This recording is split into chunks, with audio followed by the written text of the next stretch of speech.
1 Tessalonicenses, capítulo 2, versículos de 1 a 6. Porque vós, irmãos, sabeis pessoalmente que a nossa estada entre vós não se tornou infrutífera.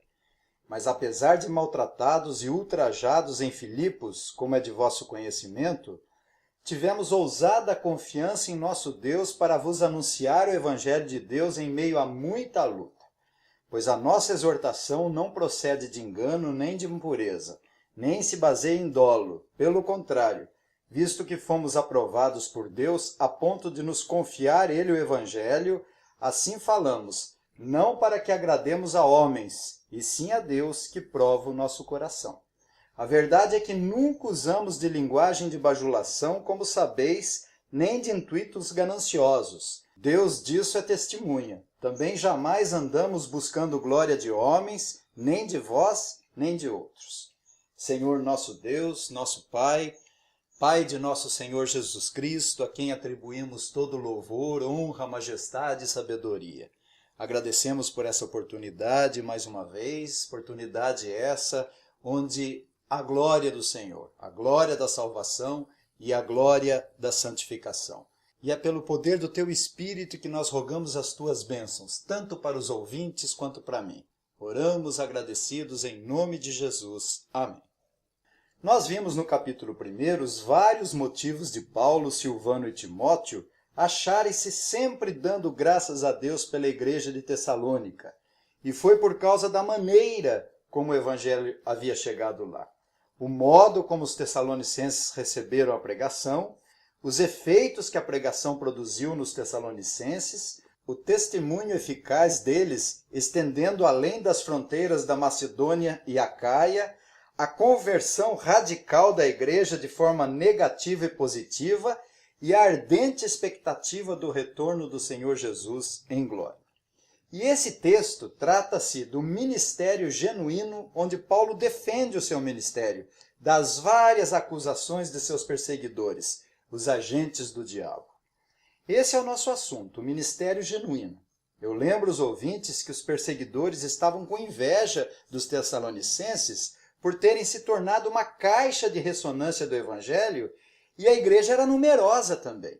Nós lemos lá em Atos 17:4, alguns judeus foram persuadidos, bem como numerosa multidão de gregos piedosos e muitas distintas mulheres. Então os perseguidores da igreja estavam cheios de inveja, porque a igreja era composta de numerosa multidão de gregos, piedosos e muitas distintas mulheres, e alguns judeus também. Então vamos considerar essa porção da palavra de Deus sobre esse tema, o ministério genuíno. E eu chamo a atenção dos ouvintes, em primeiro lugar, para a pergunta: por que a estada de Paulo entre os tessalonicenses não se tornou infrutífera? Nós lemos no versículo 1, porque vós, irmãos, sabeis pessoalmente que a nossa estada entre vós não se tornou infrutífera. Por quê? Por causa dos pelo menos 11 motivos que nós vimos no capítulo 1. A operosidade da fé dos tessalonicenses, a abnegação do amor deles, a firmeza da esperança que eles tinham, o reconhecimento que os tessalonicenses foram eleitos. O evangelho chegou lá no poder do Espírito Santo. Eles receberam a pregação com muita alegria em meio a muitas tribulações. Se tornaram modelos para todos os crentes na Macedônia e na Acaia. A palavra de Deus, através da igreja, repercutiu além das fronteiras da Macedônia e da Acaia. Deixaram os ídolos para servirem ao Deus vivo e verdadeiro. Aguardavam a parousia, quer dizer, o retorno do Senhor Jesus em glória. Quantas qualidades, quantas virtudes que a igreja apresentava. Verdadeiramente a estadia de Paulo, Silvano e Timóteo em Tessalônica não se tornou infrutuosa e inútil. Que bênção você mencionar acerca de 11 qualidades da igreja, e 11 grandes qualidades. Era uma igreja realmente virtuosa. Nós lemos no versículo 2, mas apesar de maltratados e ultrajados em Filipos, como é do vosso conhecimento, tivemos ousada confiança em nosso Deus para vos anunciar o Evangelho de Deus em meio a muita luta. Então, apesar de ser cidadão romano, Paulo e Silas foram injustamente presos lá em Filipos. depois de terem sido humilhados publicamente. É-nos dito o que aconteceu lá em Atos 16, 22 a 24. Levantou-se a multidão unida contra eles, e os pretores, rasgando-lhes as vestes, mandaram açoitá-los com varas. E depois de lhes darem muitos açoites, os lançaram no cárcere, ordenando ao carcereiro que os guardasse com toda a segurança. Esse, recebendo tal ordem, levou-os para o cárcere interior e lhes prendeu os pés no tronco. Depois de Paulo ter reivindicado a sua cidadania romana, saiu da prisão e viajou até Tessalônica, cerca de 160 quilômetros, em meio a muita luta, em meio a muita tribulação e forte oposição.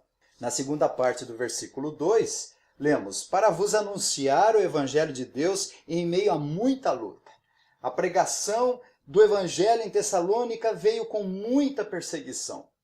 Atos 17, 5, 9 é-nos informado que os judeus, porém, movidos de inveja, trazendo consigo alguns homens maus dentre a malandragem, ajuntando a turba, alvoroçaram a cidade, e assaltando a casa de Jason, procuravam trazê-los para o meio do povo, porém não os encontrando, arrastaram Jason e alguns irmãos perante as autoridades, clamando: esses que têm transtornado o mundo chegaram também aqui, os quais Jason hospedou. Todos esses procedem contra os decretos de César, afirmando ser Jesus outro rei.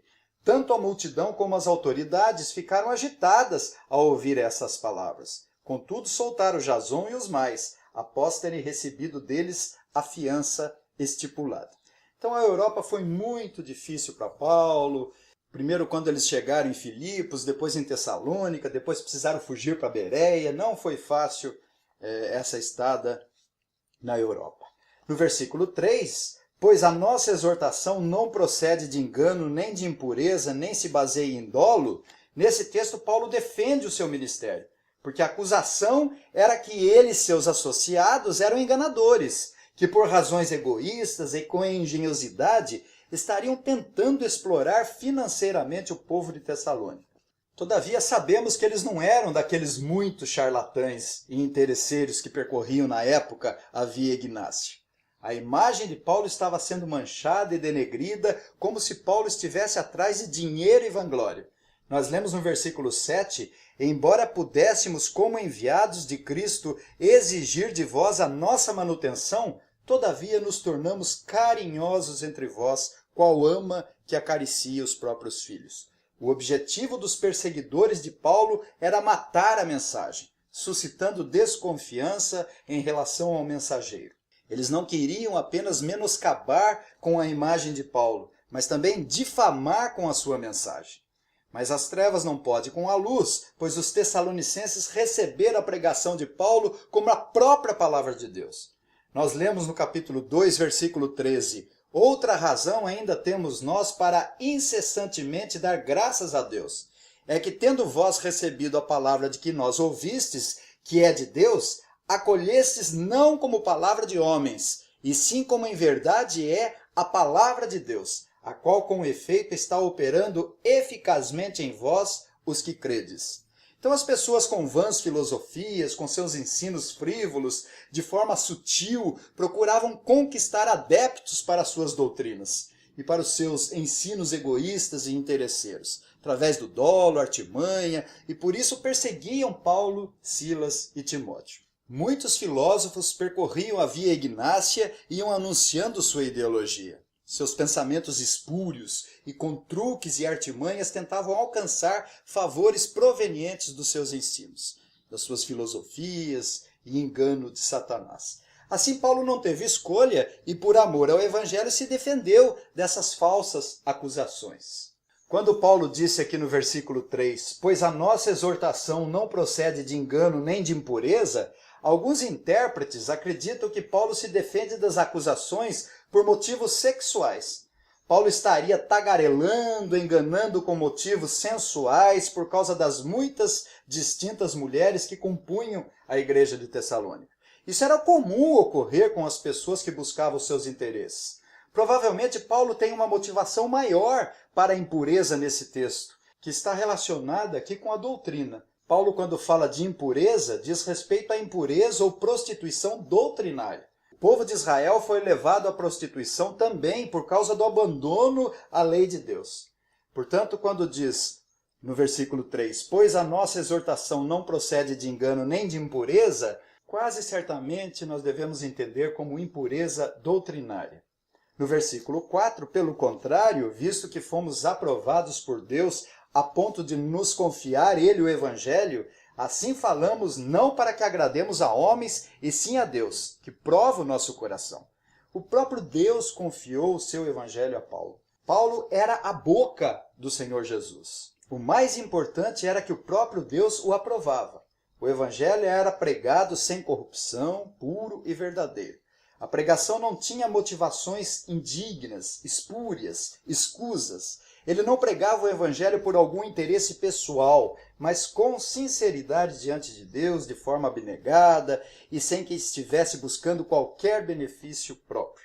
Seus métodos eram honestos, a pregação simples do Evangelho no poder do Espírito Santo, sem artifícios enganadores e sem se basear em exposições de sabedoria humana, de linguagem de retórica, de filosofias próprias, mas ele estava profundamente comprometido com o Evangelho. Nós lemos em 2 Coríntios 4:2, pelo contrário, rejeitamos as coisas que por vergonhosas se ocultam, não andando com astúcia, nem adulterando a palavra de Deus. Antes nos recomendamos a consciência de todo homem na presença de Deus pela manifestação da verdade.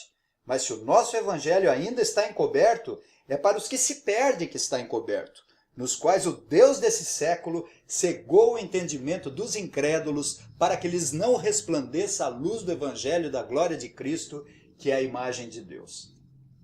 Essa, portanto, foi a defesa de Paulo. Eles foram chamados e aprovados por Deus. Quem é chamado por Deus para pregar não busca seus próprios interesses e nem faz da pregação um profissionalismo com interesse financeiro. O pastor que faz do Evangelho uma profissão, ele vai quebrar a cara. Nos versículos 5 e 6, Paulo continua sua defesa e argumento. A verdade é que nunca usamos de linguagem de bajulação, como sabeis, nem de intuitos gananciosos. Deus disso é testemunha.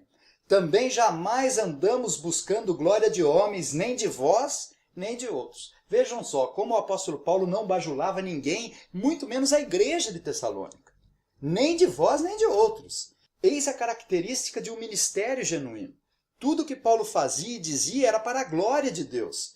Ele não desejava ser reconhecido como rabino ou chamado de mestre por eles. Os motivos pelos quais os bajuladores pregavam não eram puros, pois buscavam aplausos, reconhecimentos dos homens. Tornavam suas mensagens palatáveis, atraentes, eram adulões. A palavra grega para bajulação aqui, kolakeia, significa adular por motivos de lucro a fim de explorar os ouvintes. Mas eu quero concluir ressaltando em primeiro lugar que não devemos estranhar essas reações negativas e adversas quando anunciamos o evangelho verdadeiro diante de Deus. Na realidade, devemos esperar que as oposições aconteçam. O diabo se opõe ao evangelho e tenta impedir o reino de Deus e a propagação do evangelho.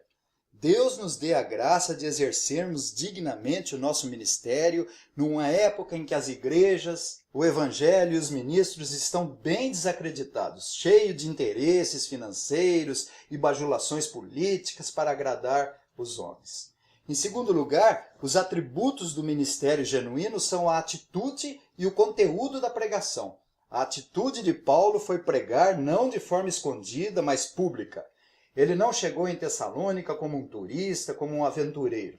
Estava sendo acusado de covarde. A segunda parte do versículo 2, ele diz: tivemos ousada confiança em nosso Deus para vos anunciar o evangelho de Deus em meio a muita luta. Então Paulo era ousado, e Paulo foi acusado de ser tímido, medroso.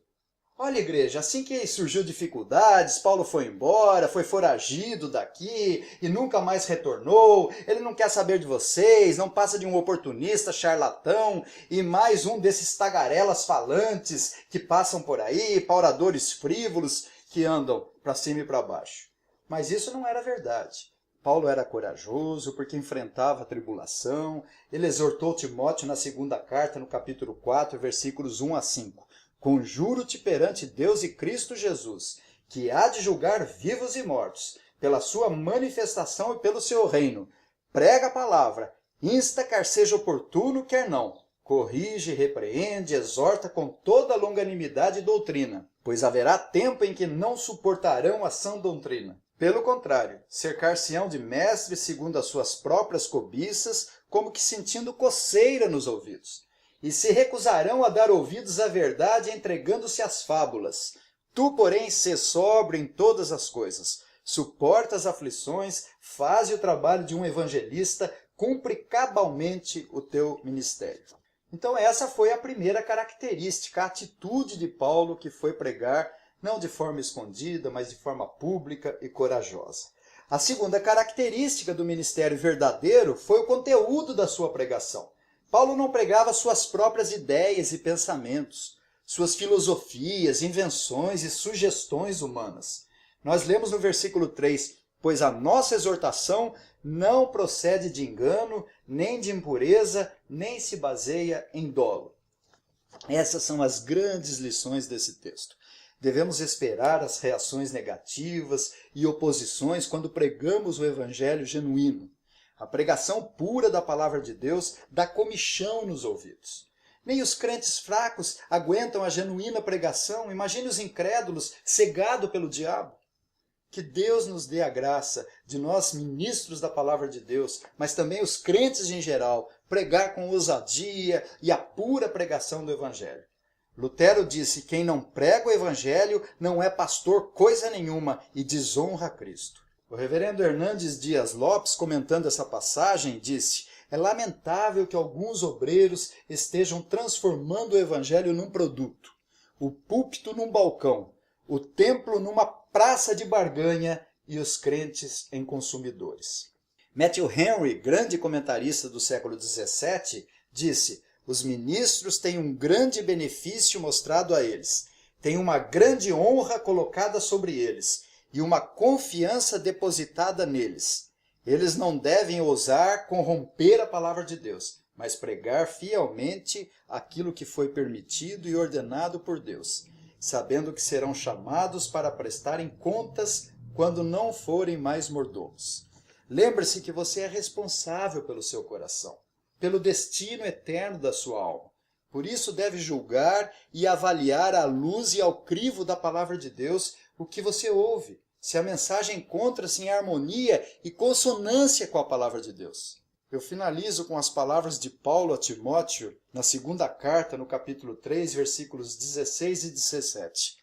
Toda escritura é inspirada por Deus, e útil para o ensino, para a repreensão, para a correção, para a educação na justiça, a fim de que o homem de Deus seja perfeito e perfeitamente habilitado para toda boa obra. Que o Senhor nos abençoe. Amém.